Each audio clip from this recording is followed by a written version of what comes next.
ప్రభును రక్షకుడైన యేసుక్రీస్తు వారి యొక్క ఘనమైన శుభనామంలో మీ అందరికీ కూడా వందనాలు, శుభాలు. ఈవేళ మనం ఈ సీజన్ ఒకటి నడుస్తుంది కదా, 40 దినాల ప్రార్థనలని, సిలువను కూర్చిన ధ్యానాలు ఎక్కువ చేస్తున్నారు, సిలువ ధ్యానాలు. ఈ సిలువ ధ్యానాల్లో నేను మరి ఎలాగ బై మనం ఎలాగా సిలువను కూర్చిన అట్మాస్ఫియర్, ఏ కాలం యొక్క ఫ్రూట్ ఆ కాలంలో తినాలట. ఏ కాలంలో ఫ్రూటు ఆ కాలంలో తింటే అది చాలా హ్యాపీగా ఉంటుంది. ఇప్పుడు రేపు మామిడి పళ్ళు సీజన్ వచ్చేస్తుంది, ఇంకొక నెలలో. ఇంకా మామిడి పండు మీద ఉన్నటువంటి ఆ రకరకాల ఫ్రూట్స్ అన్నీ తినాలి. బంగిడి పెళ్ళి తినాలి, ఇదేంటి పొనాస్కాయల, ఇంకోటి ఏముంటాయి కదా, ఈ మంచి తీగా ఉండేటువంటి కాయలు ఏదంటారు, రసాలు తినాలి. ఒక్కటన్నా తినాలి కదా, ఆ రుచి. మామిడి పళ్ళు కాలం అయిపోయి తింటే చప్పగా ఉంటుంది కదా, దొరికే తర్వాత తింటే చప్పగా ఉంటుంది. పనసపళ్ళు కాలంలో పనసపళ్ళు తినాలి. నెక్స్ట్ సపోటా పళ్ళు వస్తాయి, తర్వాత సీతాఫలాలు వస్తుంటాయి. ఏ కాలంలో ఫ్రూట్ ఆ కాలంలో తింటేనే అది టేస్ట్గా ఉంటుంది, అది మనకి హ్యాపీగా ఉంటుంది. ఇంకా ఇప్పుడు మనం యేసుప్రభువారు సిలువెక్కిన ఆ 2-3 వారాల్లో ఆ సిలువను కూర్చున్నటువంటి గుడ్ ఫ్రైడే, ఈస్టర్, ఇవన్నీ ధ్యానం చేస్తాం కదా. దాంట్లో ఒక ఇన్సిడెంట్, ఒక క్యారెక్టరిస్టిక్, ఒక వ్యక్తిని గురించిన ధ్యానం చేస్తే బాగుంటుందని నేను ఆశపడ్డాను. ఉన్నాయి 4 వారాలు కదా ఈ 40 దినాల్లో. The characteristic of to the road of cross. Golgotha అనేటువంటి కొండలో యేసుప్రభువారిని సిలువేశారు. సిలువేసే మార్గానికి ఏం పేరు అంటే గొల్గోత కొండ అని పేరు దానికి. ఆ కొండని కల్వరి కొండ అని కూడా అంటారు. కల్వరి, కపాలం అంటే పుర్రె. ఆ కొండ ఎలా ఉంటుందంటే మన హెడ్ స్కల్ ఎలా ఉంటుందో కొండ ఆకారంలో ఉంటుంది, దాన్ని గొల్గోత అంటారు.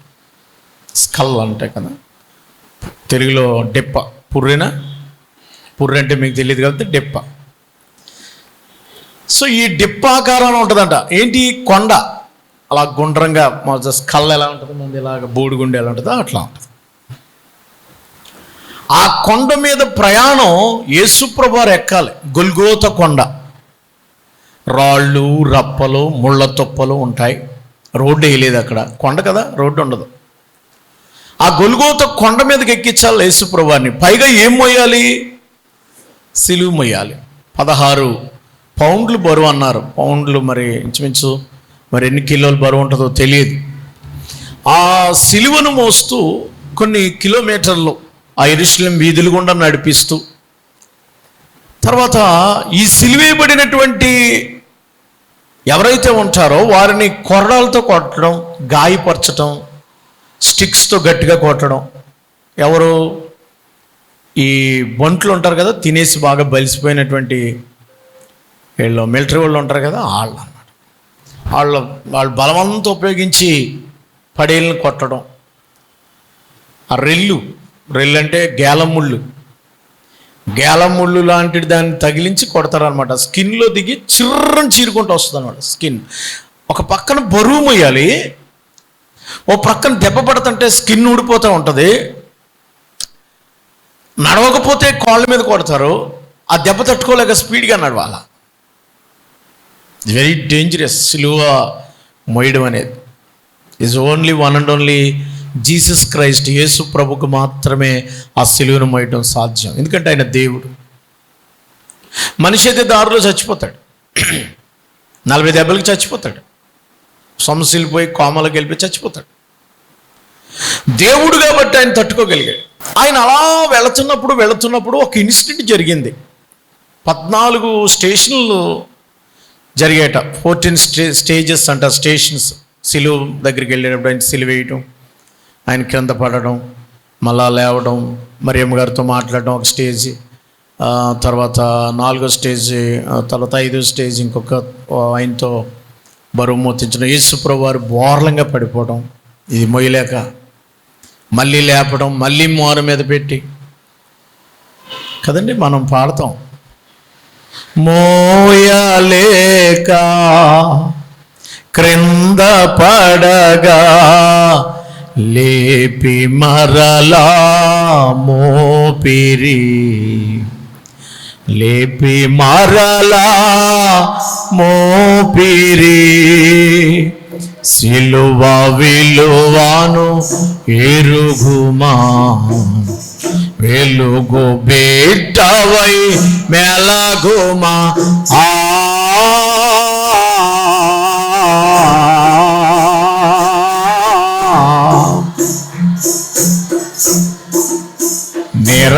నిరపరాధిని పట్టి ఇచ్చి నిండు సభలో నిలిపిరి, దోషమేమియు చేయకున్నను పట్టి నేరము మోపిరి, పట్టి నేరము మోపిరి. సిలువ విలువను ఎరుగుమా, వెలుగు బిడ్డవై మెలగుమా.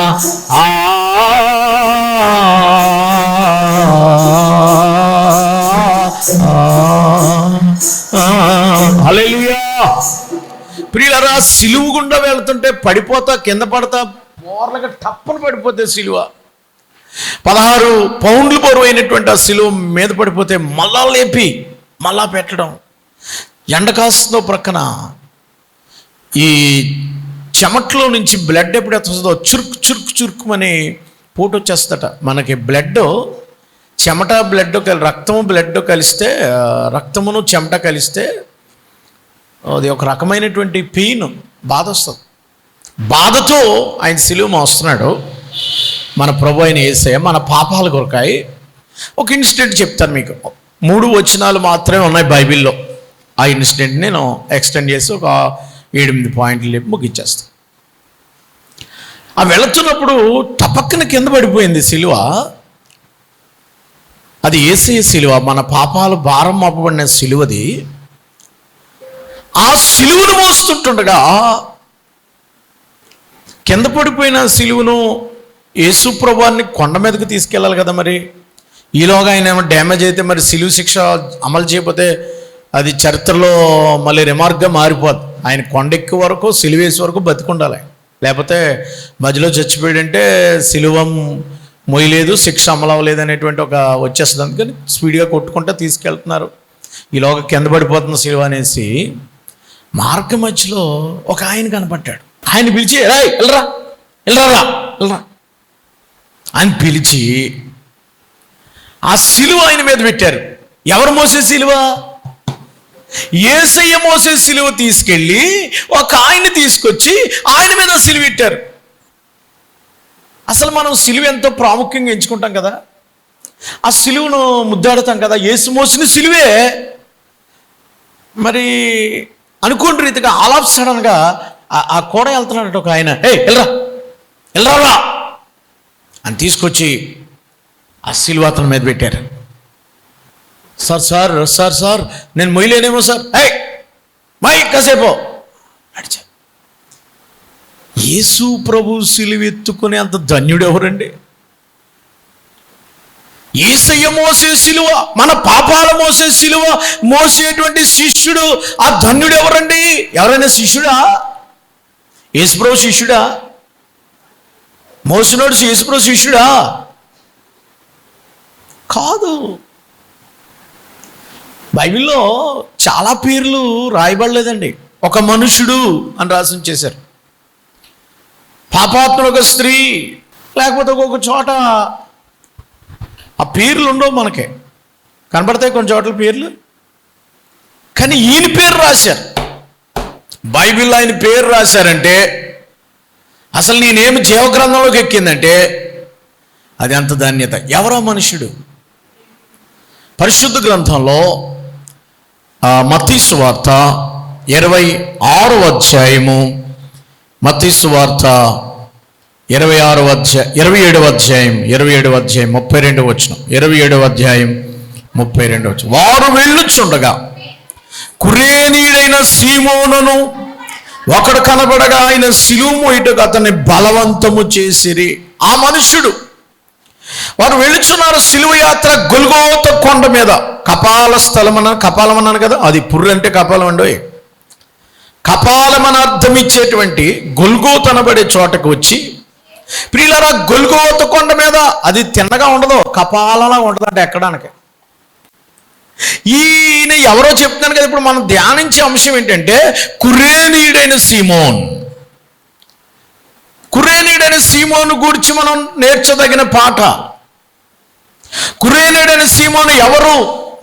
వై, హూ, హౌ, 5 ఉంటాయి క్వశ్చనర్స్. వాట్ కదండి, ఎందుకు ఆయన మోయవలసి వచ్చింది? వాట్, ఏమిటి ఆయన గురించి ఏంటి? వై, హౌ, ఎలా మోసాడు? వేర్, ఎక్కడ మోసాడు? వెన్, ఇలాగ 5 ఉంటాయి. 5 చూసానంటే మనిషి అంటే తెలిసిపోతాడంట. 5 క్వశ్చన్లు వేసుకోవాలి నువ్వు.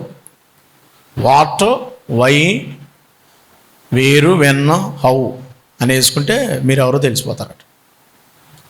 సో ఇప్పుడు నేను చెప్పే మాట ఏంటంటే, ఈ కురేనీయుడని సీమోన్ ఎవరైనా ఊరి పేరు రాశారు, ఆయన ఊరు కురేనీయుడట. ఈ కురేనీయుడని సీమోను నెంబర్ 1 భక్తి గల యూదుడు. ఎవరంటే ఈయన యూదుడు, భక్తి గల యూదుడు. ఎందుకు భక్తి గల యూదుడు పాస్టర్ గారు అని అంటే, కురేనీయుడు అని అంటే నార్త్ ఆఫ్రికా ఖండానికి చెందినవాడు. ఆఫ్రికా ఖండానికి, కురేనియా అనే ప్రాంతం ఆఫ్రికా ఖండంలో ఉంది. ప్రజెంట్ దాన్ని ఇప్పుడు ఏమంటారంటే లిబియా. 3 వచనాలు మాత్రమే బైబిల్లో రాశారు. ఇక్కడ ఒక వచనం, మార్కు సువార్త 15లో ఒక వచనం, లూకా సువార్త 23వ అధ్యాయంలో ఒక వచనం ఉంటాయి. దీని గురించి ఆ 3 వచనాల నుంచి నేను ఒక స్టోరీ తయారు చేసి మీకు చెప్తున్నాను, అంతే, గెస్సింగ్. నెంబర్ 1, ఈయన భక్తి గల యూదుడు అని ఎందుకు చెప్తున్నారు పాస్టర్ గారు అని అంటే, ఇప్పుడు యెరూషలేముకి కురేనియాకి ఎంత దూరం అంటే 800 మైళ్ళు దూరం. 800 మైళ్ళు యెరూషలేముకి, కురేనియా అనే లిబియాకి 800 మైళ్ళు అంటే 1400 కిలోమీటర్లు. అన్ని కిలోమీటర్ల ప్రయాణం చేసి ఎక్కడికి వచ్చాడు ఈయన? యెరూషలేముకి వచ్చాడు. యెరూషలేం ప్రక్కనే గొల్గోత కొండ. యెరూషలేంలోనే పిలాతు ఉంటాడు, అక్కడ సిలువ వేశారు. యెరూషలేంకి వచ్చాడు. 1400 కిలోమీటర్లు ప్రయాణం చేసి పండగ చేసుకోవడానికి వచ్చాడు. ఏ పండగ? శుక్రవారం. యేసుప్రభువుని సిలువ వేసింది ఏ రోజు? శుక్రవారం. ఏంటది ఆ వేళ పండగ? ఏంటి? పస్కా పండుగ. పస్కా పండుగ గుడ్ ఫ్రైడే అనే పండగ అంట. ఇప్పుడు నువ్వు పెట్టుకున్న గుడ్ ఫ్రైడే, బైబిల్ ఎక్కడన్నా గుడ్ ఫ్రైడే అని కనపడుతుంది నీకు? కనపడదు, మనం ఇట్టాం అది. పస్కా పండుగ. పస్కా పండుగ ఎందుకు చేస్తారమ్మా? పస్కా పండుగ ఎందుకు చేస్తారండి? మన బ్రదర్స్ ఎవరని చెప్తారా? పస్కా పండుగ ఎందుకు చేసుకుంటారు యూదులు? అది అసలు పండుగ అంటారా అన్నట్టు అలా చూస్తున్నారు మీరే. అసలు ఎప్పుడైనా చెప్పారు మాకు మీరు పస్కా పండుగ ఎందుకు చేస్తారో? ఏమండే అమ్మ, మా సహోదరులు అమ్మగారులు ఏమని చెప్తారా? ఏమా పస్కా పండుగ ఎందుకు చేసుకుంటారు? ఎలా చేసుకుంటారు? ఎందుకు చేసుకుంటారు అంటున్నా? పాపాల కోసమా? ఎవరు చెప్పారు పాపాల కోసమని? పాపాలు పోవాలని చేసుకుంటారు. అసలు పాపమే లేదు అక్కడ. ఎందుకు చేసుకుంటారు? పండగ ఎలాగొచ్చింది, దీపావళి ఎందుకు వచ్చిందో అది చెప్పేస్తారు మీరు. సంక్రాంతి ఎందుకు వచ్చిందో చెప్పేస్తారు. రేపు పొద్దున్న ఉగాది వస్తే అది కూడా చెప్పేస్తారు. బైబిల్లో పండగ మాత్రం చెప్పలేకపోతున్నారు. పస్కా పండుగ ఎందుకు వచ్చింది అంటున్నా? పస్కా పండుగ ఎందుకు చేస్తారంటే, ఇశ్రాయేలీలు 430 సంవత్సరాలు ఐగుప్తులో ఉన్నారు బానిసలుగా, దాశారకం. ఆ రోజున విడుదలయ్యారు. పస్కా పండుగ ఎలాగొచ్చిందంటే, దేవుడు అన్నాడు, ఈ రాత్రి ఐగుప్తులందరినీ నాశనం చేసేస్తున్నాను. ఎవరింటికి గొర్రెపిల్ల సాయంకాలం 4 గంటలకు వధించి, ప్రతి ఇంటికి గొర్రెపిల్ల వధించి ఆ గొర్రెపిల్ల రక్తం గుమ్మాలకు రాసుకుంటారో ఆ ఇంటికి సంహార దూత రాదు. ఐగుప్తులందరి ఇళ్లలో ఎవరింట్లో గొర్రెపిల్ల రక్తం ఉండదో ఆ ఇంట్లోకి సంహార దూత వచ్చేసి జ్యేష్ఠ కుమారుడు, జ్యేష్ఠ కుమార్తె, జ్యేష్ఠ గొర్రెపిల్ల, జ్యేష్ఠ మేకపిల్ల, జ్యేష్ఠ గేది, ఆవు, ఏది ఉంటే అది మొత్తం అన్ని పోతాయని చెప్పాడు. ప్రథమ ఫలం అంతా పోద్దే, గొర్రెపిల్ల రక్తం ఉంటేనే విడుదల. ఆ రాత్రి ఏమన్నా వినండి, ఆ రాత్రి సంహారదూత వచ్చింది. ఇశ్రాయేలుకి దేవుడు చెప్పాడు కదా, ప్రతి ఇంటికి గొర్రెపిల్ల వధించేసి ఆ రక్తం అట్టుగా ఇసోపు అంటే మన బ్రష్, ఇసోపు అంటే మొక్కది, ఆ మొక్కతో గుమ్మానికి చిలకరించేసి తలుపులు వేసేసుకున్నారు వీళ్ళు. రాత్రి బయటికి రాలేదు. ఆ రాత్రి సంహారదూత గొర్రెపిల్ల రక్తం ఉందా మనోళ్లే, గొర్రెపిల్ల రక్తం ఉందా మనోళ్లే అని వెళ్ళిపోయింది దూత. ఎవరు గొర్రెపిల్ల రక్తం లేదంటే ఐగుప్తు దేశంలో ఎవరికి లేదు కనుక రాజుగారింటిగా రాజు కొడుకు మొదలుకొని బానిస నౌకరి కొడుకు వరకు అందరిళ్లలో కూడా ప్రథమ ఫలం పోయింది. అర్ధరాత్రి చెప్పాడు ఫరో రాజు, మా ఊళ్ళో ఒక్క నిమిషం ఉండొద్దు, 400 సంవత్సరాలు రేపు పొద్దున్న మీరుంటే మేము కూడా పోతాం, మీరు వెళ్ళిపోండి మీ దేశానికి, ఏం కావాలో పట్టుకుని పోండి అన్నాడు.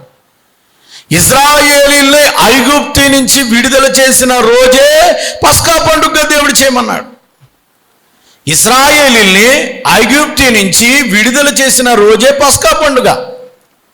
ప్రతి సంవత్సరం గొర్రెపిల్ల వధించినప్పుడు మీరు ఎలాగైతే విడుదల పొందారో, రాత్రి మీ ప్రథమ ఫలం పోలేదు, రెండవది మీ జ్యేష్ఠ కుమారుడు పోలేదు, రెండవది మీకు విడుదల వచ్చేసింది, రాత్రి కూడా బయలుదేరి అవతలకు వచ్చేసారు. గట్టిగా చప్పట్లు కూడా దేవునికి స్తోత్రం. ఇప్పుడు ఏటేటా ఏమండో సంవత్సరానికి కూడా మీరు ఏం చేయాలంటే పస్కా పండుగ చేయాలి. ఎలాగా? జ్ఞాపకార్థంగా. దేవుడు 400 సంవత్సరాల నుంచి మమ్మల్ని ఐగుప్తు నుంచి అవతలు తీసుకొచ్చాడు, మాకు స్వతంత్రం వచ్చింది, మా పిల్లలను బ్రతికించాడని ఒక గొర్రె పిల్లను వధించుకుని వాళ్ళు అన్నం కూర వండుకుని పులియన్ రొట్టెలు కాల్చుకుని తినేవారు. అది పస్కా పండుగ అంటారు దాన్ని. ఇశ్రాయేలీయుల విడుదల కొరకు పస్కా పండుగ వచ్చింది. గుడ్ ఫ్రైడేకి ఎలా మారింది? సరిగ్గా పస్కా పండుగ రోజున 3:30-4 గంటలకు బలైపోతుంది, గొర్రెపిల్లను వధిస్తారు కనుక దానికి ముందుగానే యేసు ప్రభువారు లోక పాపాన్ని మోసుకుని పోవు దేవుని గొర్రెపిల్లగా మన పాపాల కోసం ఆయన బలైపోయాడు.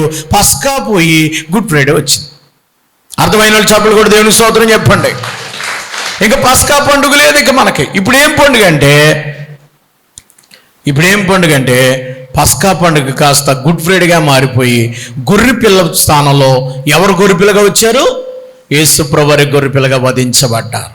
అలాగా విడుదలకి అప్పుడు దేవుడు చెప్పాడు, సంవత్సరానికి 3 సార్లు మగోళ్ళందరూ యెరూషలేము వెళ్ళి 3 పండుగలు చేయాలి. 1 పస్కా పండుగ, 2 పర్ణశాల పండుగ, 3 ప్రథమ ఫలాల పండుగ, కోత పండుగ అంటారు. ఈ 3 పండుగలు మీరు ఆచరించాలి, తప్పకుండా వెళ్ళాలి. యూదుడు కనుక పస్కా పండుగ చేసుకోవడానికి ఆ ప్రొద్దుట వచ్చాడు, శుక్రవారం పొద్దుట సాయంత్రం 4 గంటలకి గొర్రెపిల్లను వధించుకుని యెరూషలేము వెళ్ళి దండం పెట్టుకుని యేసయ్యను ఆరాధించు వెళ్ళిపోతాడు. వాళ్ళ ఊరు 1400 కిలోమీటర్లు వచ్చాడు. భక్తి కలిగినోడు కనుక వచ్చాడు, దేవుడు అంటే ఇష్టం కనుక వచ్చాడు, ఆరాధించుకోవడానికి వచ్చాడు. కురేనీయుడైనప్పటికీ కూడా, ఎక్కడో యెరూషలేముకి దూరంగా ఉన్నవాడు అయినప్పటికీ కూడా 1400 కిలోమీటర్లు బయలుదేరి ఆరాధనకు వచ్చాడు. అయ్యా ఎందుకు భక్తి కలిగినోడు అన్నానంటే, దీని నుంచి మొదటి పాట మనం ఏమి నేర్చుకుంటామంటే, 1400 కిలోమీటర్ల నుంచి ఆరాధనకు వచ్చాడే, చర్చికి మీకు ఎన్ని కిలోమీటర్లు సార్? మొదట మనం నేర్చుకోవాల్సిన పాఠం, చర్చికి మీకు ఎన్ని కిలోమీటర్లు? 1 కిలోమీటర్ ఉంటుందమ్మా. ఏం మాట్లాడలేదేంటి? మీరు అందరికి దగ్గర లేనా? కిలోమీటర్ కూడా ఉండదా? పోనీ 1/2 కిలోమీటర్ ఉంటుందా? ఏమండి, చర్చికి మీకు 1/2 కిలోమీటర్ దూరం ఉన్నాను నన్ను, చర్చికి మీ ఇంటికిని ఎన్ని కిలోమీటర్లు సార్? 1/2 కిలోమీటర్ ఉంటుందండి. ఎందుకు పాటర్ గారు అలాగంటారు? 1/2 కిలోమీటర్ 4 అడుగులండి. ఎన్ని అడుగులు? 4 అడుగులు అయితే మా ఇల్లు వచ్చేద్దండి అంటారా? మరి 1400 కిలోమీటర్లు బయలుదేరి అంత ఖర్చు పెట్టి నేను మందిరానికి వస్తే నీకు ఆరాధన రావడానికి నీకు ఏం జబ్బు? టయానికి రావే. ఆయనకి అంత దూరం నుంచి యేసయ్య పండగ చేసుకోవడానికి వస్తే ఏమ్మా అంటే వినపడే, కూ అంటే కూతవేత దూరం అంటారు కదా, కూతవేత దూరం, కూ అంటే వినపడిపోతే మీ ఇంటికి. ఆ కూతవేత దూరంలో ఉన్నటువంటి నువ్వు చర్చికి రావడానికి నీకు ఎందుకమ్మా అంత టైం పడుతుంది? పాటలు అయిపోయికి వచ్చేవాళ్ళు ఒకరు, కీర్తన అయిపోయికి వచ్చేవాళ్ళు ఒకరు, ముగింపు ప్రార్థనకు వచ్చేవాళ్ళు కూడా ఉన్నారు. భక్తి గల యూదుడు ఆరాధించడానికి దేవుని కొరకు ప్రయాసపడగలుగుతున్నావా? జ్ఞానులు యేసును ఆరాధించడానికి ఎంత దూరం ప్రయాణం చేశారు? తూర్పు దేశం మొదలుకొని బెత్లెహేము వరకు యెరూషలేము ఆ మార్గం గుండా వెళ్ళడానికి ఒంటెల మీద ఎన్ని కిలోమీటర్లు ప్రయాణం చేశారు వాళ్ళు. ఆరాధించడానికి నువ్వు కొంచెం ఆ రోజున కొంచెం పెందలాడే సిద్ధపడి రాగలుగుతావా? నువ్వు భక్తి కురేనీయుడైన సీమోను మీద క్రాస్ పెట్టడానికి, క్రాస్ మోయడానికి ప్రధానమైన అర్హత ఏంటంటే ఆయన భక్తి కలిగిన యూదుడు, చక్కగా ఆయన ఆరాధించుకోవడానికి వచ్చాడు. ఆయన సెలబ్రేట్ చేసుకుంటున్నాడు. ఈవేళ పండగ కదా, కొంచెం కొత్త బట్టలు అయితే తెచ్చుకొని ఉంటాడు. ఏమా కొత్త బట్టలు తెచ్చుకున్నాడు. సాయంత్రం గొర్రెపిల్లని వదిస్తారు, ఇంకా మామూలు ఫుడ్ అది తిందాం, ఈవేళ పండగ చర్చికి వెళ్దాం, పొద్దుటే శనివారం కదా శుక్రవారం కదా, ఈవేళ చూసుకుని రేపు విశ్రాంతి దినం చూసుకుని వెళ్ళిపోదాం అని అనుకుంటున్నాడు ఆయన. అంటే మొదట ఆయన భక్తి కలిగిన యూదుడు. నువ్వు భక్తి కలిగిన క్రైస్తవుడివేనా? సంవత్సరానికి 3 సార్లు రమ్మన్న స్టేట్మెంట్ మీకు చాలాసార్లు చూపించాను కాబట్టి నేను చూపించట్లేదు. నిర్గమకాండంలో ఉంటుంది కదా 3 సార్లు పండగ ప్రతి సంవత్సరం, ప్రతి పురుషుడు 21వ అధ్యాయంలో ఎక్కడ ఉంటుంది, అది తప్పకుండా రావాలని రాశారు.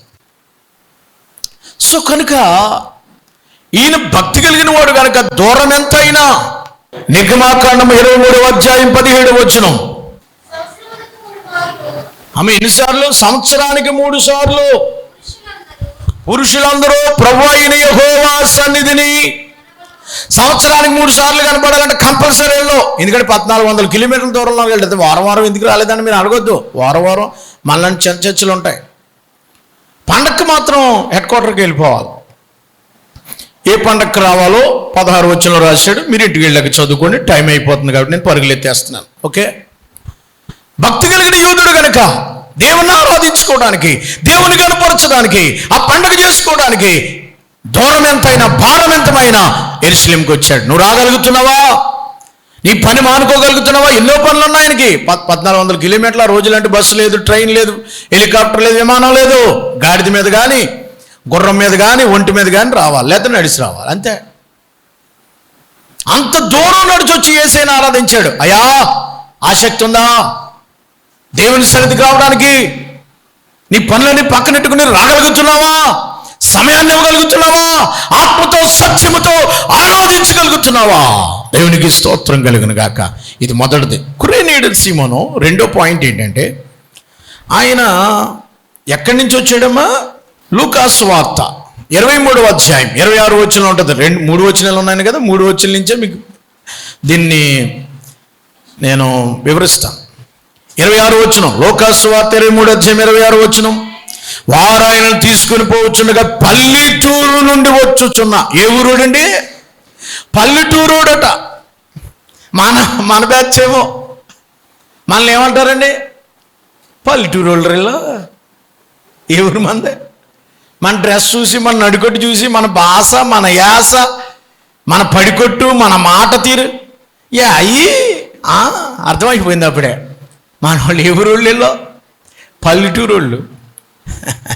అది మాత్రం పోదు. పల్లెటూరు.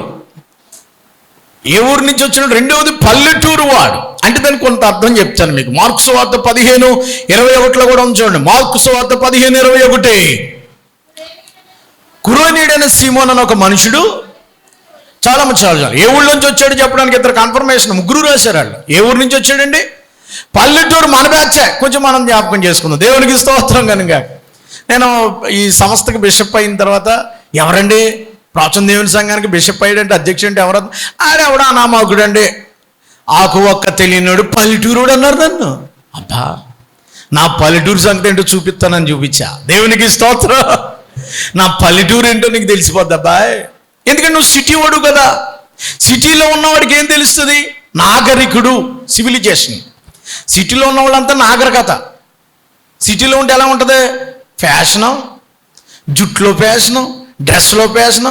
ఆడవాళ్ళు చక్కగా పల్లెటూరులో పైనుంచి కింద వరకు పంజాబీ డ్రెస్ చేసుకుంటారు. సిటీలోకి వెళ్ళారనుకోండి, పిక్కలు పట్టేసి కొంచెం ప్యాంటు పైకి ఎక్కిలాగా, షర్ట్ కొంచెం కనపడేలాగా వేస్తున్నారు మన వాళ్ళు. అది సిటీ మోడల్ అట. ఎంత బాగుంది చూసారు? సిటీకి పల్లెటూరుకి అది తేడా. పల్లెటూరులు ఎలా ఉంటారండి? ఒకవేళ వీళ్ళు తేడాగా వేసుకున్నారనుకో, అమ్మలక్కలు ఊరుకుని, ఏ పిల్ల ఏంటి డ్రెస్ ఏంటి, ఏం బట్టలు అయ్యి అంటారు మనల్ని. నైట్ వేసుకున్నా సరే. ఈ మధ్యలో మన పిల్లలు లాగులు వేసేస్తున్నారు. చక్కగా నిండుగా కనపడేది కాస్త మగోళ్ళు వేసుకుని ఆడవాళ్ళు వేసి తిరుగుతున్నారు. ఆడవాళ్ళు మగోళ్ళు అర్థం అవ్వట్లేదు. బాబు దేవుని నన్ను క్షమించిన ఆయన, నేను తప్పు మాట్లాడుతున్నానమ్మా. చెడ్డీలు వేసి తిరిగేసి రకాలు అయిపోయారు బాబు. అంటే సిటీ మాల్. మీరు సిటీకి వెళ్ళండి, అందరూ చెడ్డీలు వేసి తిరుగుతారు. అది మాల్లో. మీరు ఒక్కసారి సిటీకి వెళ్ళండి, హైదరాబాద్ వెళ్ళండి, హైదరాబాద్ వెళ్ళి రాజమండ్రి వెళ్ళండి, అందరు నిక్కర్లేసి తిరుగుతున్నారు. ఇటు ఆడవాళ్ళు నిక్కర్లేసి తిరుగుతున్నారండి. అవ్వా ప్రభువా. పల్లెటూరు ఎవరండి? పల్లెటూరు వారట. పల్లెటూరులు అంటే అమాయకత్వం. పల్లెటూరులో ఏం కనపడుతుందండి? మంచి మర్యాద, పద్ధతి, పడికొట్టు, కడుపు నిండా అన్నం పెడతాం, ఉన్నా లేకపోయినా ఉన్న దాంట్లో కాస్త మర్యాద ఉంటుంది. సిటీలోకి వెళ్ళామనుకో 110 అంతస్తుల బిల్డింగ్ ఉంటుంది, 600 మంది ఉంటారు అందులో, 600 కుటుంబాలు. కానీ లిఫ్ట్ ఎక్కితే ఈడెవడో ఆడెవడో తెలదు, ఈడెవడో ఆడెవడో తెలదు. ఆ ఇంట్లో ఎవడ పోయాడో తెలదు, ఈ ఇంట్లో ఎవడ పెళ్ళి అవుతుందో తెలీదు. అపార్ట్మెంట్లో 500 మంది ఉంటారు, లేదా 100 మంది ఉంటారు, ఎవడెవడికి పరిచయం ఉండదు అసలు. అది పల్లెటూరుకి సిటీకి తేడా. నేను ఏం చెప్తున్నానంటే సిటీని నేను తప్పు పట్టలేదు, కానీ పల్లెటూరు వాడు అని అంటే అమాయకత్వం. ఒకవేళ నాగరికత లేనివాడేమో, చాలా ఇన్నోసెంట్, ఇంగ్లీష్లో బాగుంటుంది అది, ఇన్నోసెంట్. పెద్ద తెలివితేటలు లేనివాడు, ఎక్కడో కురేనియా, లిబియా ప్రక్కన ఉన్నటువంటి ఆ లిబియా దగ్గర ఆఫ్రికాలో పల్లెటూరు జనము. పల్లెటూరు అంటే కాస్త మంచి నిర్మలంగా ఉంటుంది. పల్లెటూరు ఎలా ఉంటుందండి? మనం ఇక్కడ ఉన్న వాళ్ళని చాలా ధన్యులు, ఎందుకంటే స్వచ్ఛమైన గాలి, స్వేచ్ఛ గాలి వస్తుంది. అదే సిటీలోకి వెళ్ళారనుకోండి, అన్ని పొగ్గొట్టాలి గాలే. ఏ గొట్టాలు? ఓ పక్కన ఫ్యాక్టరీలు, ఓ పక్కన బళ్ళు, పొల్యూషను, అంతా పొల్యూషనే. ప్రియులారా, ఎందుకు ఈ మాట చెప్తున్నానంటే, మనం పల్లెటూరు అయిన వారిని దేవుడు ఎవరిని ప్రేమించాడు? దేవుడు ఎవరిని చూశాడు?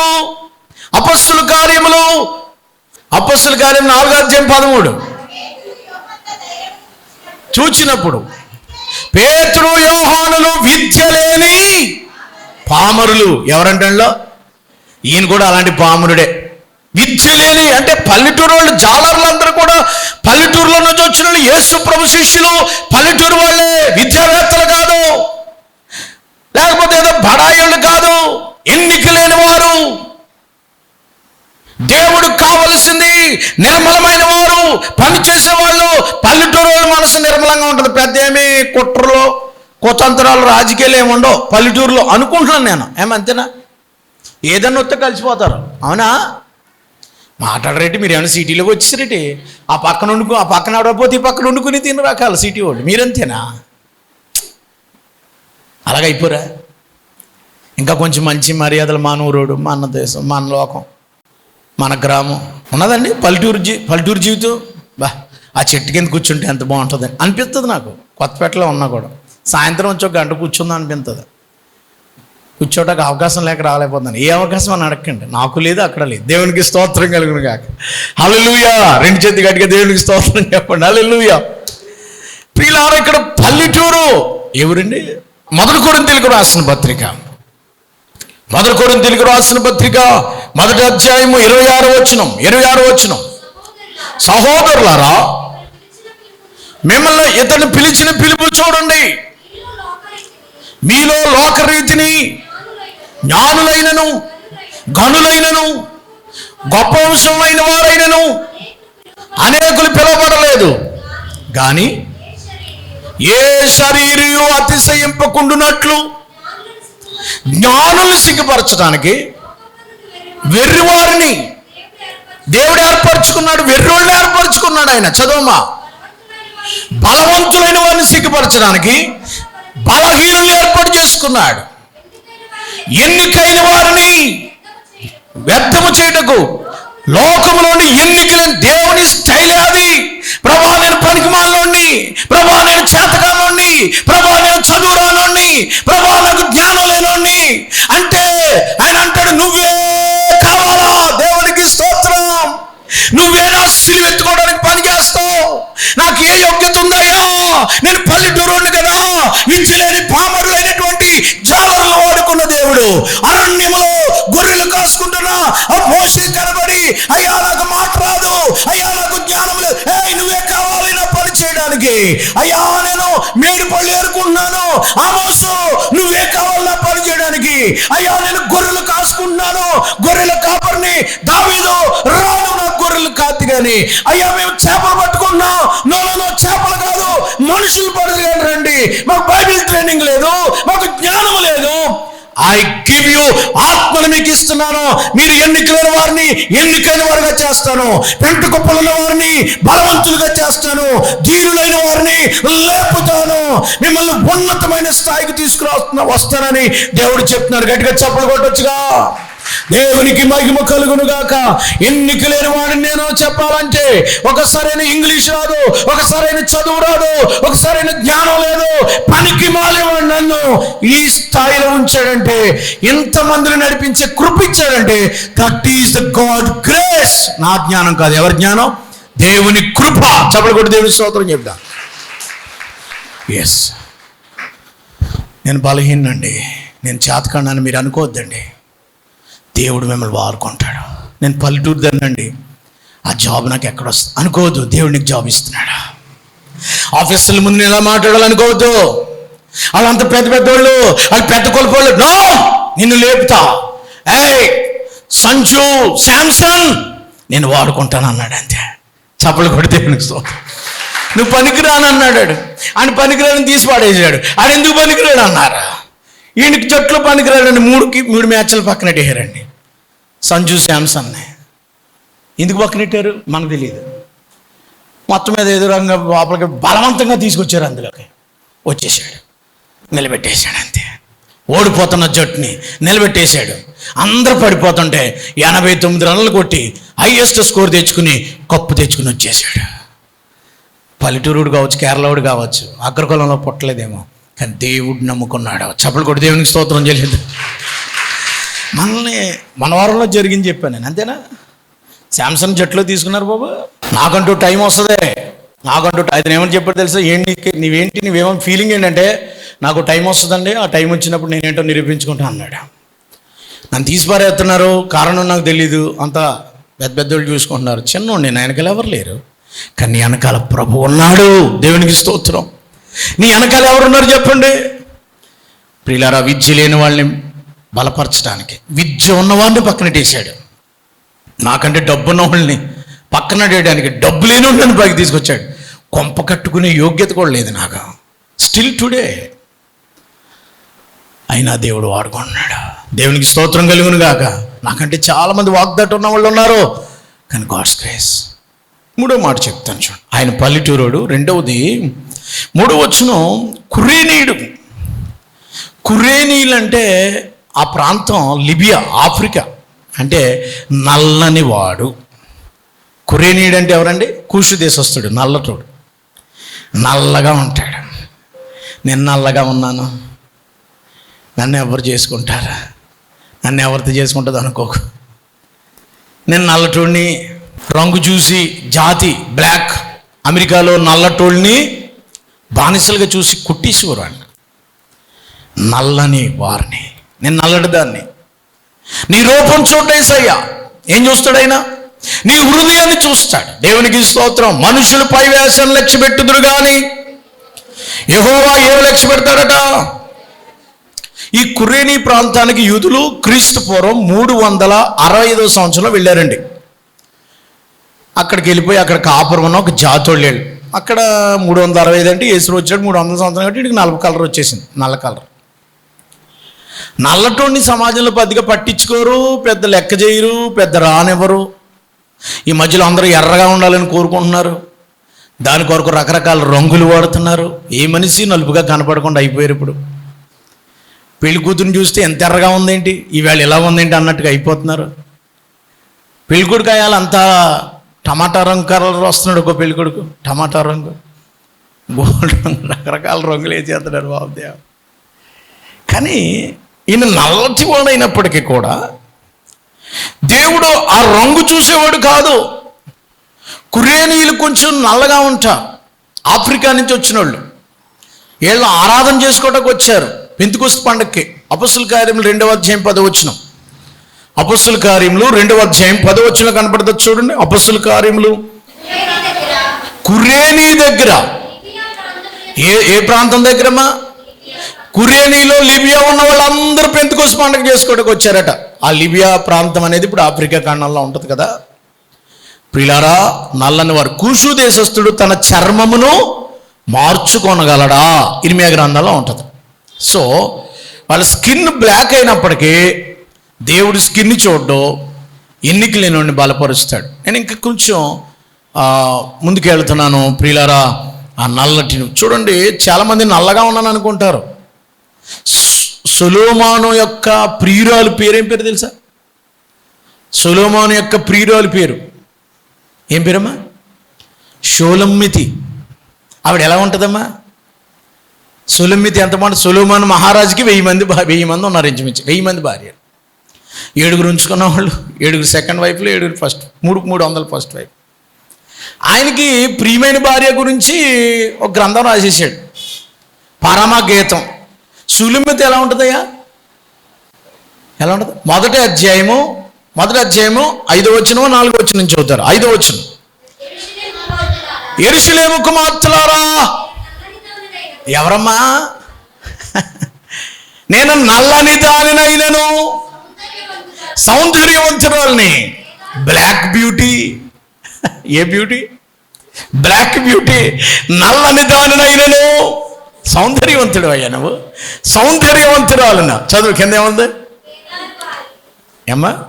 కేదారు వారి గుడారము వాడినైనను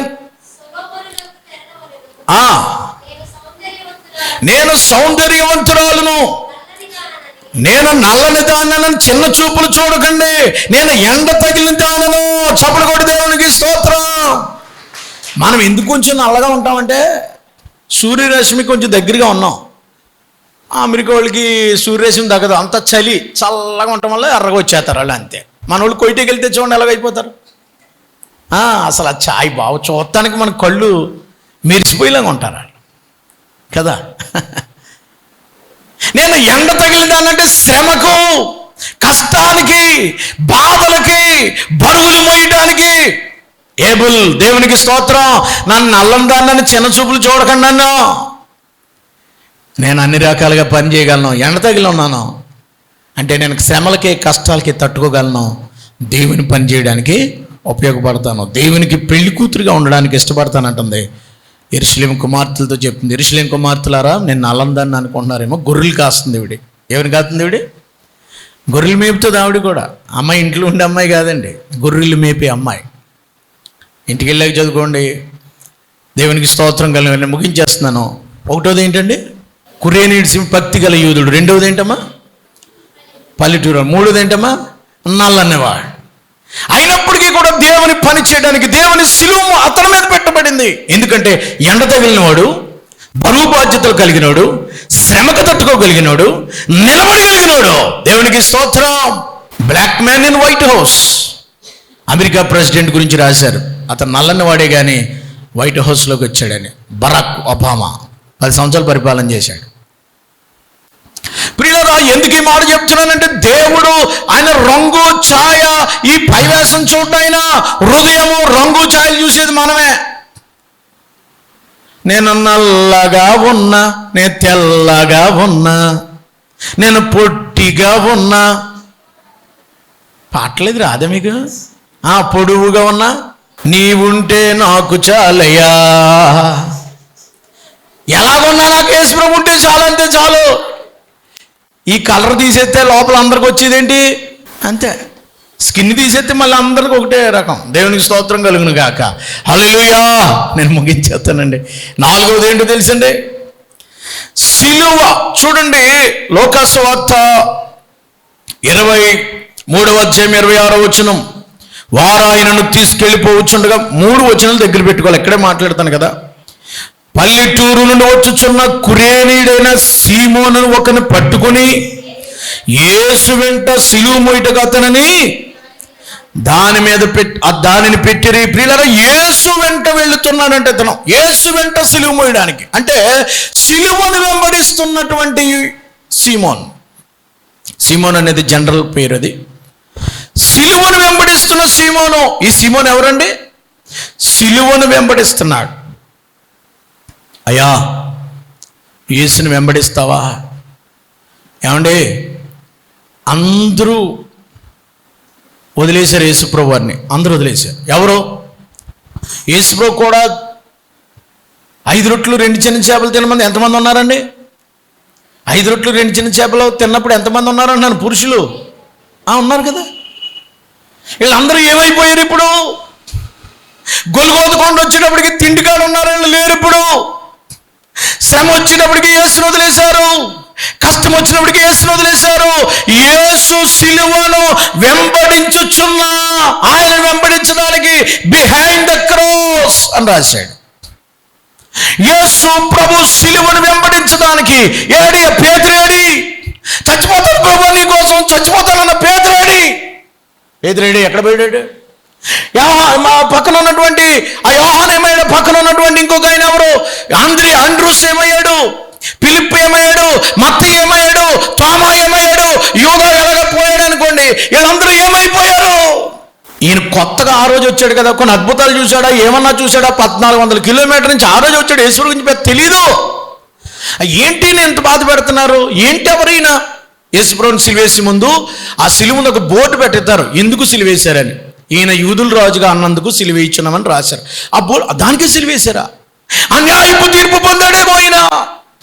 3 రోజుల్లో దేవాలయం పడగొట్టు కడతానన్నందుకు సిలువేశామని రాశారు. అయ్యో ఎంత ఘోరం ఇది! ఎవరైనా ఈయన నీతిమంతుల్లో కనబడుతున్నాడు, ఈయనకేం జరుగుతుంది? ఎందుకు అలా కింద పడిపోతున్నాడు? ఎందుకు ఆయన మీద సిలువ మోపారంటే ఆయనకు దగ్గరగా వెళుతున్నాడట, ఆయనకు కూడా ఫాలో అవుతున్నాడు. సిలువ వచ్చినా సరే, సిలువ అంటే శ్రమలని మనకు తెలుసు. ఆ సిలువ మార్గాన్ని ఎవరు ఎంచుకోరు, ఆ గొల్గోత కొండకి ఎవరు వెళ్ళరు, ఆ మార్గాన్ని ఎవరు ఎంచుకోరు. అయినప్పటికి కూడా ఈ సీమోను యేసు వెంట వెళ్ళడానికి, ఆయన కొడుతుంటే ఆయన వెంట వెళ్ళడానికి, ఆయన కన్నీళ్లు చూస్తున్నాడు, ఆయన శ్రమను చూస్తున్నాడు. సిలువను వెంబడిస్తావా? సిలువను వీడాను, సిలువను వీడాను, సిలువను వీడాను, సిలువను వీడాను, సిలువను వీడాను, సిలువను వీడాను. నా యేసు మార్గమందున వెళ్ళ నాయాత్తమో గొల్గోత కొండ సిల్వలు పాలు పొందేదారు. సిలువను పడాలి, సిలువను వీడాను, సిలువను వీడా, సిలువను వీడాను, సిలువను వీడాను, సిలువను వీడాను. ప్రియులారా, ఆ శ్రమల సిలువను వదిలేస్తున్నామేమో. యేసుప్రభు వారు నడుస్తున్నట్టే శ్రమ వచ్చిందని నువ్వు దూరంగా పారిపోతున్నామేమో, కానీ శిష్యులందరూ వెళ్ళిపోయారు. కూడా ఉన్న అమలక్కలు వెళ్ళిపోయారు. ఎవరు 2-3 ఉన్నారో, యేసుతో లేని మరియా, మగ్దలేని మరియా, యోహాను గారు తప్ప మిగిలినందరూ వెళ్ళిపోయారు. కానీ సిలువను పట్టుకుని వెళుతున్నాడు. శ్రమ కాలంలో కూడా ఉన్నాడు గనక, వెంబడిస్తున్నాడు గనక సిలువ మోసే భాగ్యం దొరికింది. అందుబాటులో ఉన్నాడు కనుక, ఎవాల్యుబిలిటీ దేవునికి అందుబాటులో ఉంటే ఆయన కాడిని మీద పెడతాడు, ఆయన భారం మీదకి వస్తుంది, ఆయన కృపని మీదకి వస్తుంది. ఆ రీతిగా అతడు సిలువను వెంబడించాడు. 4వదిగా అతను సిలువ వెంబడించేవాడు. 5వదిగా టక్టగా చెప్పేస్తాను, పాయింట్లు చెప్పి వదిలేస్తాను. 5వది ఏంటి తెలుసా? ఆయన మీద సిలువ ఎలా పెట్టబడిందండి? మార్కు సువార్తలో 15వ అధ్యాయము, మార్కు సువార్త 15వ అధ్యాయం 21వ వచనం చదవండి.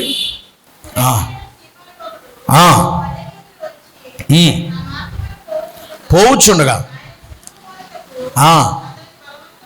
బలవంతంగా పెట్టారట. ఎలా పెట్టారండి సిలువ? ఈయన నేను యోగ్యుని కదండి, అది మొయ్యలేను, అది యేసుప్రభు సిలువ, నేను ఎలా మోస్తానా అని అనుకుంటున్నాడేమో. రా, బలవంతంగా యేసుప్రభు మోసే సిలువ పెట్టేశారు ఆయన మీద, బై ఫోర్స్. అదే మాట మత్తయి సువార్త 27:32లో కూడా ఉంది. బలవంతంగా, కంపెల్డ్ అన్నాడు ఇంగ్లీష్లో. బలవంతంగా పెట్టారట. ఒక్కొక్కసారి ఆల్ ఆఫ్ సడన్లో శ్రమలు వస్తాయి మనకి. ఆల్ ఆఫ్ సడన్గా క్రాస్ మన మీద పెట్టబడుతుంది. ఆ శ్రమల్లో నువ్వు మోయడానికి రెడీగా ఉన్నావా? బలవంతంగా ఆయన మీదకి వచ్చేసింది. అంత బాగానే వెళ్తుంది, పక్కనే చూసుకుంటూ వెళ్తున్నాడు, బాగానే వెళ్తున్నాడు, అయ్యో అని జాలి పడుతున్నాడు.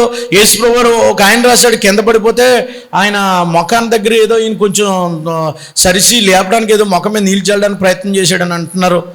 కూడా ఉన్నాడు, అందుబాటులో ఉన్నాడు. బలవంతంగా పెట్టారు. ఒక్కొక్కసారి బైఫోర్స్గా శ్రమల్లోనే, కష్టాల్లోనే, శ్రమలు వస్తాయి మనకి. ఆ శ్రమల్లోనే యేసుప్రభు వారు పనిచేసే భారం మీదకి రావచ్చు. ఆ కష్టకాలంలోనే, ఆ శ్రమ జీవితంలోనే యేసు నీ కొరకు ఒక దర్శనం ఇవ్వచ్చు. ఆయన మీద ఒక భారం పెట్టాడనంటే ఆయన నిన్ను వాడుకోబోతున్నాడు. సిలువ బలవంతంగా పెట్టబడింది, అదొక ధన్యతగా ఆయన భావించాడు. సరే, సాక్షాత్తు యేసుప్రభు వారి సిలువ అండి. సాక్షాత్తు ఎవరి సిలువది? యేసుప్రభు మోసే సిలువ మోయడం. మన సిలువలు పెట్టుకునే ఎంతో సంబరపడిపోతామే. అది యేసయ్య సిలువ మోసే భాగ్యం దొరికింది అతనికి బలవంతంగా. అదొక ధన్యత అంతే. యేసయ్య సిలువ మోయడం నా భాగ్యం. ఎవడైనాను నన్ను వెంబడింపగోరినాడు తన సిలువనెత్తుకుని వెంబడించాలి. ప్రియులారా, ఒబేదెదోం ఇంట్లో మందసం ఎలా పెట్టారమ్మా? బలవంతంగా పెట్టారు. ఎవరు మంచమే మా ఇంట్లో వద్దు అన్నారు. ఎందుకంటే మంచం ముట్టితే అక్కడ వచ్చానే ఒక పాస్టర్ గారు చనిపోయాడు. మా ఇంట్లో వద్దు అంటున్నారు. దావీదు గారు వద్దు అన్నాడు, అందరు వద్దు అన్నారు. ఆ సమయంలో ఒబేదెదోం ఇంట్లో బలవంతంగా పెట్టారు మందసం అంటే దేవుని సన్నిధి. 3 నెలల్లో ఒబేదెదోము దావీదు కంటే, ఊళ్ళో వాళ్ళ కంటే ఆశీర్వదించబడ్డాడు. దేవునికి స్తోత్రం చెప్తామండి. సిలువ నీ మీద మోపబడిందంటే అది ఆశీర్వాదానికే కారణం. సిలువ మోసే ధన్యత, సిలువ మోసే భాగ్యము అతనికి వచ్చింది. 6వదిగా మనం చూస్తే ప్రియులారా, ఆయన సిలువను మోసాడు. యేసే సిలువ. మనమందరం కూడా సిలువనెత్తుకోవలసిన వారమై ఉంటున్నాం. ప్రియులారా, లూకాసు వార్త 14:17లో, లూకాసు వార్త 14:27లో, లూకాసు వార్త 14:27లో ముగిస్తున్నాను. లూకాసు వార్త 14:27లో ఎవడైనాను తన సిలువను మోసుకుని, ఎవడైనా నన్ను వెంబడించాలంటే తన సిలువను ఎత్తుకోవాలా. అందరూ సిలువ మోయవలసిన వారమై ఉన్నామని తెలుస్తుంది ఇక్కడ. 5వదిగా బలవంతంగా పెట్టారు.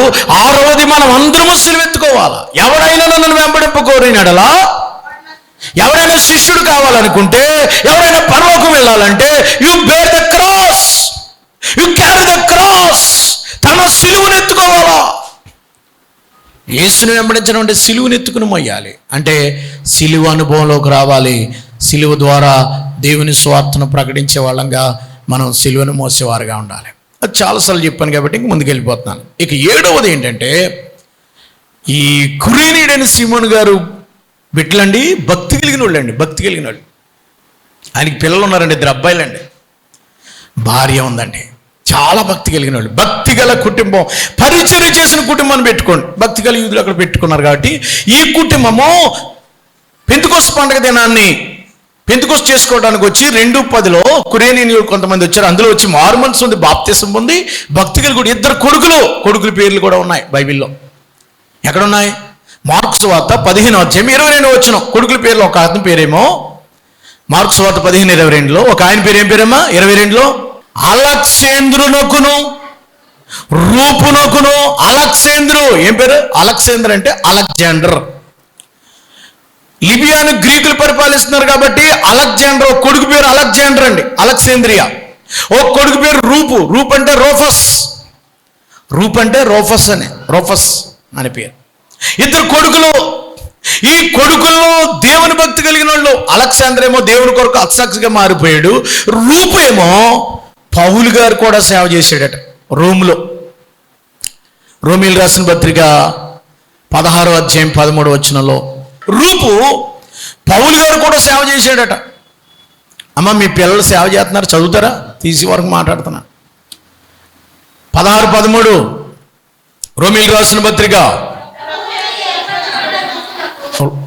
ఏంటమ్మా? ప్రభువునందు ఏర్పరచబడిన రోఫస్ రూపునకును వందనాలు. ప్రభువు చేత అపాయింటెడ్ చెప్పబడ్డాడు ఈ రూపు కురేనీయుడైన సీమోను కుమారుడే. అనాది కాలంలో పౌలు గారు కూడా తిరిగి రోములో సేవ చేశాడు, వీళ్ళు లిబియాలో సేవ చేశారు. వీళ్ళు మీ పిల్లలు దేవుని పరిచయం కొరకు ఉపయోగపడుతున్నారా? 2 కొడుకులు. ఒక కొడుకేమో దేవుని కొరకు అసక్సెస్ అయిపోయాడట, ఒక రోఫస్ ఏమో సేవ చేశాడు. మరి కురేనీయుడైన సీమోను భార్య ఆవిడ కూడా ఉంది. ఆమె తల్లికి వందనాలు. నాకును తల్లి. రూపు గారు తల్లే కురేనీడైన భార్య, సీమోను గారి భార్య కదా. ఆవిడ కూడా తల్లి లాంటిదట. పౌలు గారికే తల్లి. సేవ చేస్తుంది, అన్నం పెడుతుంది, భక్తి కలిగిన ఆవిడ. కుటుంబం దేవుడి పరిచయం చేశారు. ఇది 7వ. 8వ మాట చెప్పి ముగిస్తానండి, టైం లేదు కనుక. 8వ మాట ఏంటంటే, సీమోను గారు సిలువ మోసాడు కదా. సీమోను నువ్వు మొయ్యలో, కురేనీడైన సీమోను నువ్వు మొయ్యలో, నేను మోస్తాను. ఈ సిలువ నీది కాదు, నాది. నీ సిలువ ఎత్తుకో. ఇది పాప భారం మోయబడుతున్న సిలువ. ఇది ఎవరు మోయాలి? తన ప్రజలను వారి పాపముల నుండి ఆయనే రక్షించును గనుక యేసు ప్రభు మాత్రం మోయాలి. ఎందుకని? ఎబ్రీయులకు రాసిన పత్రిక 7వ అధ్యాయం 26వ వచనంలో, పాపుల్లో చేరక ప్రత్యేకంగా ఉన్నవాడు, నిర్దోషి 26 నుంచి 28 వరకు, నిష్కల్మషుడు, ఇంటి ప్రధాన యాజకుడు సరిపోయిన వాడు. ప్రతి సంవత్సరం ప్రధాన యాజకుడు తన పాపాల కోసము రక్తం చిందించాలి. ఈ ప్రధానికుడు అట్టివాడు కాదు.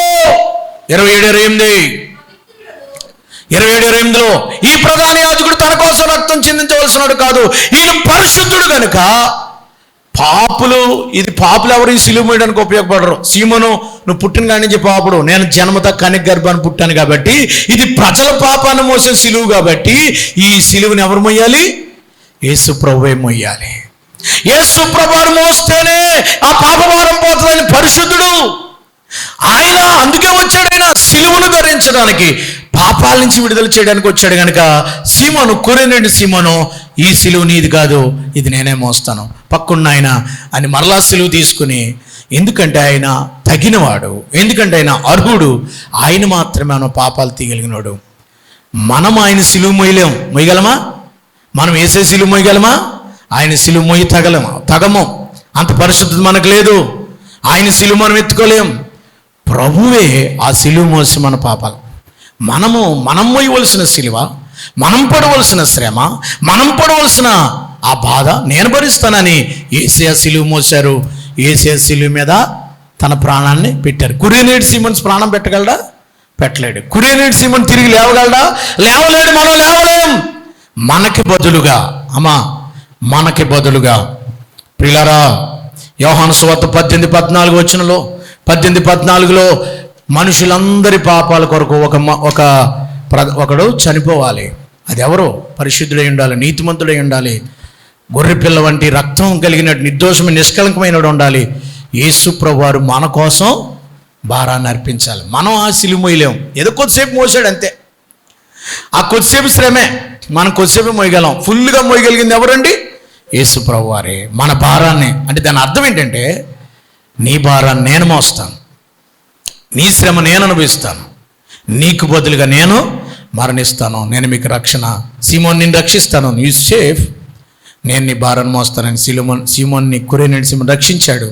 యేసు ప్రభువారు తన కొరకు ప్రాణం పెట్టాడు. అదే రీతిగా మనందరి కొరకు ప్రాణం పెట్టాడు. తల్ల వంచుదాం, ప్రార్థన చేసుకుందాం. కురేనీయుడైన సీమోను, చిన్న ప్రార్థన చేసుకుందాం. ఆయనలాగా నువ్వు భక్తిపరుడుగా ఉన్నావా?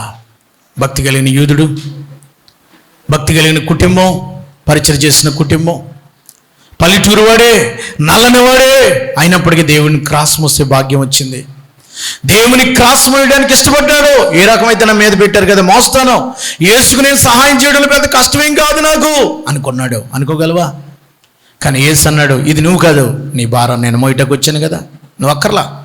నీకు వచ్చే శ్రమ కొద్ది కాలమే, నీకున్న సిలువ కొద్ది కాలమే. కానీ ఆ భారమైన సిలువ, బరువైన సిలువ యేసు మాత్రమే మోయగలడు. తల్ల వంచుదామండి, ప్రార్థన చేసుకుందాం. కురేనీయుడు సీమోను సిలువను వెంబడిస్తున్నాడు. పల్లెటూరునని, నల్లనిదాన్ని, ఎన్నికైనని భయపడకో, దేవుడు ఆ బాధ్యత నీకు అప్పగించాడు. ఆ క్రాస్ను మోయాలి. కాసేపు ఈ లోకంలో ఆయన సిలువ ఎత్తుకుని మనం వెంబడించాలి. యేసు మనం మోయగలిగినంతసేపు మోయనిస్తాడు. మన మరణాన్ని ఆయన తీశాడు. నువ్వు మరణించలేవు. నీ మరణాన్ని ఆయన తీసి నీకు మోక్షాన్ని ఇవ్వడానికి యేసే అర్హుడు. ప్రభు సిలువను ఎత్తుకోవడానికి, ఆయన కూడా నడవడానికి ఇష్టపడుతున్నావా? అయ్యా నేను చేతకాను అని నాకేంటి అని అనుకుంటున్నావా? దేవుడు నేను వాడుకోబోతున్నాడు. దేవుడు ఆ బాధ్యత నీకు ఇచ్చాడు. శిష్యులకు లేని, ఎందరో జనసమూహం లేని ఆ సంతోషము, ఆ సిలువ కొద్దిసేపు అయినా మోయగల అవకాశం అతనికి దొరికింది. నీకు అవకాశం వస్తే నువ్వు ఆయన భారాన్ని భరిస్తావా? ఆయన కోసము పరిచయం చేస్తావా? ఆయన కోసము బరువు ఎత్తుకోగలవా? దేవుని సేవాభారము పరిచర్లు అయ్యారు కూడా పరిచయగలవా? తీర్మానించుకుని సిద్ధపడు. యేసు మన కొరకు రక్షణ ఇచ్చాడు, తర్వాత కుటుంబ పరిచయం చేశారు. మహాపరిశుద్ధుడు అయిన మా తండ్రి, కురేనీయుడైన సీమోను గురించిన ఎన్నో విషయాలు మేము ధ్యానం చేశాం. వెతబడిన వాక్యం ఫలింప చేయండి. కురేనీయుడైన సీమోనుకి ఇవ్వబడిన ఆ బాధ్యత బలవంతంగా వచ్చినప్పటికీ ఎంతో చక్కగా నిర్వర్తించాడు. వారి బిడ్డలు నీ పరిచయం చేసినట్లుగా బైబిల్లో చూస్తున్నాం. నీ కొరకు 100 మైళ్ళు ప్రయాణం చేశాడు. నీ కొరకు తన జీవితాన్ని అర్పించి ఆ క్రాస్ మోయడానికి అందుబాటులోకి వచ్చాడు. అయితే సీమోన్కి నువ్వు విడుదలిచ్చి నేను మోస్తానని క్షమించావు. మా కొరకు మా భారాన్ని మోసావు. అయితే మేము సీమోన్ లాగా నీ కొరకు పనిచేసేవాళ్ళలాగా, నీ కొరకు జీవించేవాళ్ళలాగా మా కుటుంబాలను సిద్ధపరచమని, ఏ కలర్ అయినా, ఏ స్థితి అయినా, ఏ ఆరోగ్య పరిస్థితులైనా కూడా మేము నీ కొరకు పరిచయం చేసే వాళ్ళకి సిద్ధపరచమని, వెతబడిన వాక్యం ఫలింపచేయమని యేసు ప్రభువారి పేరిట వేడుకొనుచున్నాము తండ్రి. ఆమేన్.